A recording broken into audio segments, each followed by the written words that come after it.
sueños en mi vida, tengo anhelos, tengo fe, que todo cambiará, que alguien puedo ser. Necesito ya un cambio, quiero un nuevo amanecer. Si tú tienes dolores en tus articulaciones o ya sabes que tienes artritis, existen más de 100 tipos distintos de artritis. Conoce hoy más sobre tu tipo de artritis y cómo se diferencia de otros tipos. Según un estudio realizado en University of Wisconsin, la artritis reumatoide es una enfermedad autoinmune inflamatoria crónica que se caracteriza por la inflamación, sensibilidad y el dolor de articulaciones. En casos avanzados es común que se produzca la destrucción de articulaciones, el daño del cartílago, especialmente en los dedos de la mano y de los pies. Por esa razón, las deformaciones en las manos son más frecuentes en la artritis reumatoide e incluyen la desviación de los dedos de las manos y juanetes en los pies. A medida que avanza esta enfermedad, afecta distintas articulaciones del cuerpo. Si sufres de este tipo de artritis, también es común que se presente rigidez matutina, pérdida de movilidad y cansancio. Las personas con artritis reumatoide también suelen desarrollar nódulos o bolitas debajo de la piel. Nos acompaña el doctor Alberto Palacios Bosch, jefe de Inmunología y Reumatología del Hospital Ángeles del Pedregal. La autoinmunidad es un fenómeno fisiológico. Quiere decir que todos reconocemos nuestro cuerpo todo el tiempo. Pasan proteínas, pasan células y estamos en contacto. Es un fenómeno natural. Cuando pasa un cierto umbral y esas células desconocen el organismo y lo atacan porque penetró un virus, porque hay un factor de riesgo que hace que el tejido se modifique, ahí hablamos de enfermedad autoinmune.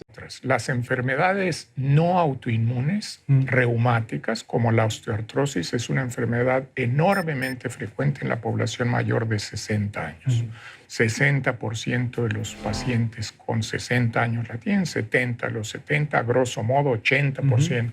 La artritis reumatoide en comparación es una enfermedad que ocurre entre 0.9% y 1.2% de la población mundial.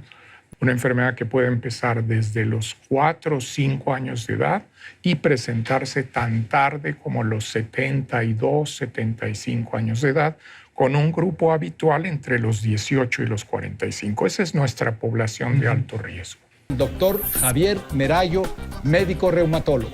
La artritis reumatoide pues, tiene una frecuencia más grande de la esperada, obviamente. Es cierto. La artritis reumatoide se convierte en algo que afecta a otros órganos, a veces nervios, a veces puede afectar la piel, puede llegar a afectar los pulmones, a veces el ojo. Entonces, a veces para llegar al diagnóstico el paciente no siempre llega al especialista, que en este caso es el reumatólogo. Muchas veces llegan del oftalmólogo, llegan del ortopedista, llegan del dermatólogo, porque tiene otras manifestaciones que no necesariamente son articulares. Desafortunadamente, la parte de la información para saber exactamente un número preciso no hay mucha. Sabemos que más o menos la prevalencia de la artritis reumatoide puede ir entre 0.6 y 1.2, 1.5% de la población, que bueno, si calculamos la cantidad de millones que somos, pues es una prevalencia bastante alta de la enfermedad. ¿Y tenemos algún grupo más vulnerable entre géneros, por ejemplo, edad? Sí, efectivamente. La mayoría de las enfermedades autoinmunes tienen una gran predilección por el sexo femenino, no todas, pero de 4 enfermos, 3 van a ser mujeres en artritis reumatoide, por lo general, y en especial en artritis reumatoide, el grupo de edad que más suele ser afectado son mujeres entre los 18 y los 25 años. Después hay otro grupo etario un poquito más arriba donde vuelve a caer otra vez otro pico de prevalencia alta que suele ser entre los 35 y los 55 años. Pero es muy importante mencionar que se puede presentar en cualquier momento. Incluso hay un tipo de artritis en edades pediátricas. Desafortunadamente, hoy en día no sabemos cuál es el disparador de que un día se tenga la enfermedad y otro día no se tenga, o que haya 2 pacientes que sean gemelos y que uno la desarrolle y otro no. Pero son una serie de combinaciones de ciertas situaciones. Una tiene que ser el medio ambiente. Esta enfermedad, por ejemplo, en ciertas latitudes del mundo es más frecuente que en otras. Otra, pues sin duda, el género. Ser mujer en este caso da más riesgo de padecerla. y otras son las infecciones. No es decir, la artritis no es una enfermedad por infección, pero puede ser, hay bastante información de que ciertas infecciones pueden generar que se dispare la enfermedad. Entonces, más bien es una combinación de varias cosas y, claro, una parte genética. No hereditaria, pero una parte genética. Cuando se combina todo eso, se presenta como el campo fértil para que entonces se presente la artritis reumatoide. Veo un escenario complejo, ¿no? Hay una serie de factores no tan fácil de distinguir. ¿Qué debe de hacer alguien, por ejemplo, si su hermana o hermano o madre, etcétera, padeció? ¿Hay alguna forma de prevenir, de anticipar un diagnóstico? No hay una forma de prevenir porque le puede dar a nuestra mamá y no necesariamente nosotros tenemos que estar afectados con la enfermedad, y tomar estudios de sangre solamente para ver si tenemos o no la enfermedad no es lo recomendable debido a que nosotros vemos pacientes, no vemos estudios de laboratorio. Entonces, lo más importante en la prevención sería estar atentos a tener cuadros de dolor articular crónico. Le llamamos crónico cuando son por más de 6 semanas, y específicamente en artritis reumatoide las articulaciones que más se suelen afectar pues suelen ser las muñecas, los dedos, normalmente de los 2 lados del cuerpo. Si esto es una inflamación que dura varias semanas, más de un mes, es importante acudir al especialista. Estamos acudiendo a una revolución médica en el siglo XXI, el desarrollo de fármacos, nuevas líneas de investigación, la medicina personalizada, terapia génica.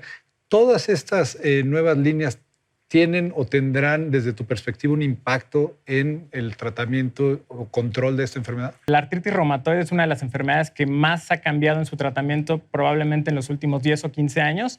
Hasta hace 15 o 20 años tendríamos en el arsenal del médico reumatólogo probablemente 4 o 5 medicamentos para tratar la enfermedad, pero a últimos años se han desarrollado medicamentos que se llama terapia biológica, que son medicamentos dirigidos específicamente contra las moléculas que se encuentran elevadas, y es un tratamiento muy dirigido. No está disponible para todos los pacientes, es decir, hay que hacer un tamizaje para saber quién sí y quién no, pero son excelentes tratamientos y todos los días salen medicamentos nuevos que llegan a tener muy buen control de la enfermedad, aunque es una enfermedad crónica. No se cura, pero se puede controlar perfectamente. Acceso a estos nuevos medicamentos, estas nuevas líneas de medicamento. A veces sabemos que por precio, a veces por disponibilidad en el mercado, vemos un panorama favorable en el futuro. Sin lugar a dudas, el principal problema, debido a que no tenemos el acceso universal todos a la salud, son los costos. Los nuevos medicamentos, la terapia biológica, que es la que comento, pues sí tiene costos bastante elevados y es algo en lo que tenemos que trabajar todos como sociedad para que disminuyan estos costos, porque son medicamentos muy dirigidos. Y además, no solo eso, sino que esto que te comentaba de la terapia biológica no es para todos los pacientes. Existe un grupo de tratamiento que le llamamos terapia convencional que se le puede ofrecer al paciente con la artritis reumatoide y que suele tener muy buen resultado en la mayoría de los pacientes. El doctor Juan Carlos Arana, representante de la Fundación Mexicana para Enfermos Reumáticos AC. ¿Cómo me describes esta enfermedad? Bien, la artritis reumatoide, de hecho, es la enfermedad autoinmune más frecuente, en la cual pues, nosotros estamos en contacto, y la caracteriza una inflamación que predomina en las articulaciones, sobre todo articulaciones pequeñas de las manos, pero puede afectar cualquier otra articulación. Y característicamente el paciente pues, comienza con datos de inflamación que nosotros los podemos diferenciar por la presencia de dolor, rigidez en la mañana y la hinchazón como tal que el paciente nota. Lo que es importante es también conocer que no nada más se limita a las articulaciones, sino que puede afectar muchos otros órganos, como puede ser ojos, pulmones, inclusive vasos sanguíneos, nervios, etc. ¿Cuáles son los factores de riesgo de esta enfermedad? Se han hecho ya revisiones muy largas. Las mejores que tenemos son las que se han llevado a cabo en Estados Unidos, y justamente se ha descrito que existe una serie de factores tanto controlables como no controlables, que están relacionados. Uno de ellos, interesantemente, es la edad. A mayor edad, mayor posibilidad de desarrollar artritis reumatoide. De hecho, el riesgo relativo es de 1.09. El tabaco, interesantemente, a diferencia de lo que se cree que nada más se asocia a enfermedades pulmonares, la artritis reumatoide o el cáncer, así es, pues confiere un riesgo de 2.19 veces de desarrollar artritis reumatoide de aquellos que son fumadores. Una muy buena razón para no fumar. Aquí una excelente razón, de hecho, porque eso asegura que los pacientes que tengan una genética lleguen a. La obesidad, esa es muy interesante, porque 3.3 más de riesgo aquellos que son obesos contra los que no desarrollan este padecimiento. Igualmente existen otro grupo heterogéneo de cosas que pueden llegarse a estar vinculados. Uno de ellos muy interesante es la osteoporosis. Pacientes que tienen osteoporosis tienen 3.69 más de riesgo de desarrollar artritis reumatoide Pero todavía más, y de hecho es un campo de investigación muy activo hoy en día, es la presencia de enfermedad periodontal, especialmente una bacteria que se llama Porphyromonas gingivalis. ¿Y puede desencadenar esta bacteria la enfermedad? De hecho, en sí esta bacteria se ha visto que tiene una enzima, una peptidilarginil de aminasa, la cual tiene la capacidad de producir algo que se llama modificación post-transcripcional. O sea que una proteína que se produce en condiciones normales en el cuerpo es alterada en su composición, en su estructura, y eso le confiere mayores posibilidades de ser reconocida por el sistema inmunológico y llevar a cabo una respuesta inflamatoria muy importante. De hecho, los pacientes que tienen enfermedad periodontal tienen mayor posibilidad de desarrollar formas más graves de artritis reumatoide, incluso las asociadas a un tipo de anticuerpo que son los antipéptidos cítricos citrulinados, que de hecho característicamente tienen un comportamiento más agresivo y producen erosiones en los huesos. Incluso se ha visto que al hacer un tratamiento activo contra la enfermedad periodontal, los pacientes pueden llegar a mejorar. Y hablando del paciente, ¿qué vive el paciente con artritis reumatoide? ¿Cuál es su sintomatología y qué vive? ¿Cómo enfrenta esta enfermedad en el día a día? Desde la perspectiva del paciente, lo que más les produce estrés es la idea de que se pueden deformar, porque de hecho, pues sí, es algo que sucede cuando el paciente no recibe una terapia adecuada y oportuna. Por eso me gustaría poner mucho énfasis que el más adecuado para tratarlo es el reumatólogo. Puede ser diagnosticada por otros profesionales, pero incluso hay evidencia muy robusta que demuestra que cuando un paciente con artritis reumatoide llega con el reumatólogo, le va mucho mejor que cuando no es así. Y bueno, obviamente el dolor, las repercusiones importantes en sus actividades, sobre todo pues, aquellos que son trabajadores manuales, que son amas de casa, inclusive albañiles o personas que tienen una necesidad muy importante de sus manos. El cuerpo para trabajar. Entonces, obviamente, pues eso tiene una repercusión muy grave porque implica no solamente que el paciente va a estar afectado, va a estar adolorido, sino que va económicamente a tener una consecuencia negativa, incluso a veces devastadora. Se habla de una de las principales discapacidades laborales propiciada por la artritis reumatoide. Así es. Inclusive las enfermedades autoinmunes pues es una de las más prevalentes, son una de las más importantes causas precisamente de incapacidad laboral o ya sea de forma temporal o incluso permanente, porque puede llegar a tener múltiples complicaciones. Incluso hay pacientes que cuando no tienen un control adecuado o su enfermedad es muy agresiva, pueden llegar a tener repercusiones tan graves como, por ejemplo, lesiones medulares. ¿Qué me dices de las nuevas tendencias en cuestión de terapia génica, medicina personalizada? ¿De qué forma visualizas el impacto del conocimiento científico en el futuro inmediato del tratamiento, control y cura? Si es posible pensar en una cura de esta enfermedad.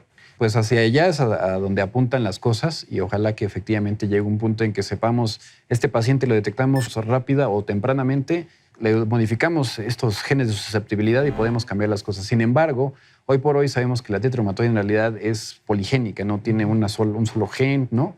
Y hay varias alteraciones en sí que están involucradas. Lo que sí, las terapias hoy en día son muy efectivas y en manos expertas pueden permitir que un paciente que en otros tiempos literalmente se deformaba y se incapacitaba de forma pues, devastadora, hoy en día puede tener una vida prácticamente normal o inclusive alcanzar la remisión completa. Es el avance, el triunfo del conocimiento científico. De verdad que ha sido... Así es. Incluso, una de las dos estrategias más robustas y más apasionantes y a la vez interesantes son, por un lado, el advenimiento de los medicamentos biológicos que se producen con la maquinaria celular y permiten generar, pues, podríamos decir, una especie de vacuna, ¿no? Una vacuna, pero activa. O sea, se inyecta un anticuerpo que se une específicamente a una molécula y al detener la acción de esa molécula evita todas las consecuencias alrededor de este fenómeno. Y otras que son las moléculas pequeñas que actúan en lugares muy específicos y, bueno, tienen cada vez menos efectos adversos alrededor y una vista mucho más dirigida hacia el tratamiento de estos pacientes. Entonces, hoy en día es posible alcanzar la remisión completa y hay pacientes que pueden llegar incluso a estar sin fármacos por mucho tiempo, obviamente bajo un contexto de una vigilancia estrecha. Cada vez hay más claridad de que nosotros vamos a tener la capacidad de saber a qué enfermo, a qué paciente le va a ir mejor con cierto fármaco o con otro, ¿no? Incluso también se ha visto que, hablando de medicina personalizada, algunas modificaciones en la alimentación pueden tener una muy importante repercusión positiva. Cosas, hablando y aprovechando que toco el punto, se ha visto en varios estudios que el consumo de 30 gramos o más de grasa de pescado, sobre todo los que son ricos en omega 3, puede mejorar un 65% los síntomas de artritis reumatoide. ¿En qué medida el médico puede ayudar en el control y en la recuperación, incluso en la cura, en las enfermedades que es viable, a través de esta actitud y esta apertura? Me parece fundamental lo que acabas de plantear. Creo que la calidez y el conocimiento van de la mano. De ahí la importancia de intervenir en los dos niveles. En el nivel afectivo, me parece fundamental, sobre todo porque hay estudios recientes que muestran que las emociones alteradas pueden precipitar ciertas enfermedades reumáticas y desde luego empeorarlas. Pero quiero resaltar esta otra parte porque los pacientes experimentan fatiga, experimentan depresión, experimentan desasosiego con su cuerpo, se sienten incapaces física y emocionalmente para emprender las labores de su vida. Una enorme cantidad de ellos se deprime, otra parte sobreactúa por ansiedad y en buena medida es una enfermedad que merma las capacidades emocionales, afectivas propiamente e incluso intelectuales de muchos pacientes, independientemente de la incapacidad física. He visto cómo la enfermedad se va sumando a la narrativa de vida del paciente. El paciente se vuelve parte de la enfermedad y la enfermedad se vuelve parte del paciente, que condiciona su vida, condiciona sus relaciones. No puede abrir las piernas para tener relaciones sexuales, no puede tener una vida plena desde el punto de vista sexual. El paciente deposita en el médico toda una serie de expectativas de orden paternal, de orden filial, de orden fraternal, y el médico que es capaz de recibir ese impacto afectivo, no asustarse desde luego y responder en peso, en gravedad hacia eso, respetarlo y reconocerlo puede hacer un gran alivio al enfermo. Si el médico tiene capacidad de respuesta transferencial, es decir, siente al paciente, lo vibra y responde en turno con afecto, con un compromiso de trabajo, con un compromiso emocional de llamarlo, de atender sus llamadas, de estar disponible, de estar de buen ánimo, de ofrecerle alternativas de ejercicio, de movimiento, de relaciones personales, de grupos de trabajo. Caray, hace mucho más que solamente dar una inyección o una vacuna. Por supuesto, va de la mano que en el momento en que empiezan a sentir una clara mejoría, la actitud cambia y uno puede rápidamente incidir en eso para buscar nuevas cosas. Haz ejercicio, cómo van las relaciones con tu marido, con tu novio, con tu novia, cómo te sientes, qué hay de nuevo en tu casa. Que el 60% del tiempo de mi consulta la ocupo en esta relación de diálogo con mis pacientes. El principal factor de riesgo para la artritis es la predisposición genética. Se ha comprobado que debido a ello puede aumentar hasta en un 70% la posibilidad de desarrollarla. En el tratamiento de esta enfermedad es fundamental el diagnóstico oportuno mediante pruebas clínicas de laboratorio, además de ultrasonido y radiografías. Si el diagnóstico se realiza en los primeros 6 meses de los síntomas, se puede evitar hasta en un 80% el daño estructural en las articulaciones y mantenerlas libres de signos y síntomas. De acuerdo con la Organización Mundial de la Salud, la artritis reumatoide es una de las mayores causas de ausentismo y retiro laboral prematuro en el mundo. Según cálculos de la misma organización, esta enfermedad afecta entre el 1 y 1.5 de la población mundial. Además, en Latinoamérica, cifras de la Organización Panamericana de la Salud indican que hay 34 millones de personas con discapacidad permanente y 140 millones con discapacidad temporal a causa de las enfermedades reumáticas. Y aunque hay medicamentos que pueden mantener bajo control este padecimiento crónico, los tratamientos son costosos, por lo que no existe un acceso universal a ellos. La artritis reumatoide afecta 3 veces más a las mujeres que a los hombres. Me gustaría invitarte a que des un mensaje de aliento a esos pacientes que hoy padecen artritis reumatoide. ¿Qué les dirías a los pacientes? Mi mensaje es así de reumatoide? simple. Crean en ustedes, busquen cosas nuevas, no claudiquen. Las enfermedades crónicas se pueden vencer y esperamos que en muy poco tiempo se puedan curar. Conocer el origen de una enfermedad es el primer paso para controlarla o erradicarla. Mi nombre es Elizabeth Ocampo. Me diagnosticaron artritis concentrada en la columna, muy comúnmente llamado espondiloartritis, hace aproximadamente 8 meses. Estuve donde varios ortopedistas de la ciudad de Medellín, me mandaron muchísima fisioterapia. Luego estuve donde un reumatólogo muy conocido en la ciudad. Él me mandó muchísimo medicamento, estaba consumiendo prácticamente 4 pastillas diarias. Esto me afectó mucho el colon y la gastritis que ya venía pues con ciertos problemas. Y en esa época llegó una persona que queremos mucho, mi esposo y yo, y nos recomendó las cápsulas y todos los productos de GanoExcel. Los empecé a consumir y la primera semana empecé a sentir un cambio muy importante. Yo tengo un niño de 2 años y antes de consumir el Ganoderma no lo podía ni cargar, no podía hacer como las actividades que normalmente hacía con él. Empiezo a tomar el Ganoderma y a la semana empiezo a ver los resultados, empiezo a sentir más movilidad, menos dolor. Decidí no tomar más lo que me había recomendado el reumatólogo. En este momento solamente consumo el Ganoderma y he sentido un cambio muy favorable en mi vida, en mi calidad de vida. Se lo recomiendo con toda seguridad. Si a mí me funcionó, a usted también. Mi papá también es fiel consumidor, él tiene un problema de artrosis y también ha sentido mejoría increíble con el uso continuo del Ganoderma y de todos los productos de GanoExcel. Espero que este testimonio también le sirva a usted. Muchas gracias. Hola, cordial saludo, mi nombre es Rocío Reina, soy docente de profesión y hace aproximadamente 4 años empecé a presentar unos fuertes dolores en mis manos, en mis rodillas y en mis pies y fui diagnosticada con artritis reumatoidea. Una compañera de trabajo me habló del Ganoderma Lucidum y sus múltiples beneficios para la salud, así que empecé a consumir los productos de GanoExcel, especialmente el Gano Café 3 en 1, el Gano Chocolate y las cápsulas de Ganoderma, lo cual me permitió al muy poco tiempo de estar consumiendo estos productos notar que los dolores desaparecieron y también empecé a experimentar una mejoría en mi digestión y empecé a notar que tenía mayor energía para desarrollar todas mis actividades diarias.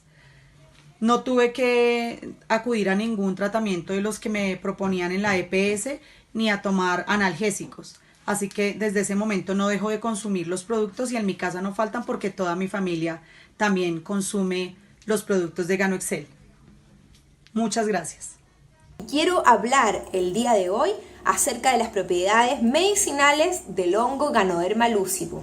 Primero que tengo que decir es su gran capacidad antioxidante. 150 antioxidantes. Algunos por allí se emocionan cuando ya tienen los 4 aces, cuando tienen la vitamina A, la vitamina C, la vitamina E y el selenio. Pero este tiene 150 antioxidantes, no 4, 150 antioxidantes. Y el primer beneficio está, mejor calidad de la piel, anticáncer, full energía, solamente con el primer beneficio. El segundo, que es inmunomodulador. No es que te aumente el sistema inmunológico, porque si te aumentara el sistema inmunológico, no lo podrían usar las personas que tienen enfermedades autoinmunes. Las personas que tienen enfermedades autoinmunes necesitan inmunomoduladores, porque los inmunomoduladores ayudan a fortalecer el sistema inmunológico, no lo exacerban. Si tú tienes una enfermedad autoinmune, en donde médicamente hablando te dan corticoides, es porque necesitas deprimir el sistema inmunológico para que no te ataque a ti mismo, a tu mismo cuerpo. Lo que tú necesitas consumir cuando tú tienes una enfermedad autoinmune son inmunomoduladores que fortalezcan tu sistema inmunológico para que tu sistema inmunológico no te ataque a ti y ataque a gérmenes, a bacterias, a virus, a radicales libres. Que no es lo mismo que una planta medicinal te ayude a aumentar el sistema inmunológico que te lo fortalezca con un efecto inmunomodulador. El Ganoderma lucidum está a nivel fitoterapéutico y en nutrición por sobre el salvado de arroz modificado que yo me enamoré en algún momento. Siempre es bueno el poder aprender mucho y tener más alternativas porque yo antes me encerraba en el salvado de arroz modificado, decía no, es que ese es el mejor inmunomodulador porque no conocía el Ganoderma lucidum. El Ganoderma lucidum lo conocí hace 3 años atrás, pero hoy en día me volví a enamorar de él por su riqueza nutricional. averígualo en todo lo que es libros de herbolaria o de fitoterapia, te lo pone en la cima. El primero en efecto beneficioso para la salud como planta medicinal. Pero es antiinflamatorio. Tiene la capacidad de provocar un efecto antiinflamatorio útil para todas las personas que están con problemas de artritis, están con problemas de faringitis. Todas las itis, las enfermedades que terminan en itis, que son inflamatorias, deben consumir el Ganoderma lucidum. No solo eso, es hipolipemiante. ¿Tienes el colesterol elevado? ¿Tienes problemas de HDL bajo y LDL alto? ¿Tienes los triglicéridos altos? Tienes que consumir Ganoderma lucidum. Es hepatoprotector. ¿Para qué nos serviría si es hepatoprotector? Para las personas que han tomado medicamento por mucho tiempo, para las personas que tienen falla hepática fulminante, para las que tienen cirrosis, para las que tienen hígado graso. Al ser hepatoprotector, dentro de la célula hay un mecanismo allí en el retículo endoplasmático liso de detoxificación celular que está dado por una serie de cadenas enzimáticas que son la familia de los citocromos P450. Este organelo específico dentro de la célula hepática, que está más exacerbado a su función en la célula hepática, ¿qué función se le llama hepatoprotector? Los compuestos que son dañinos normalmente son hidrófobos, son solubles en grasa, son fuertes, se adhieren ahí al hepatocito. Esta familia de enzima dentro del retículo endoplasmático liso, dentro de la célula, lo que hacen es que estos compuestos que son hidrófobos solubles en grasa sean solubles en agua para eliminarlos por la orina. Ha sido un placer. Chao, chao. Así como yo también.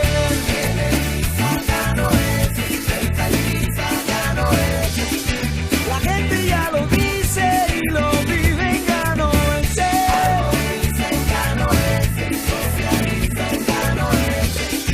Los sueños imposibles.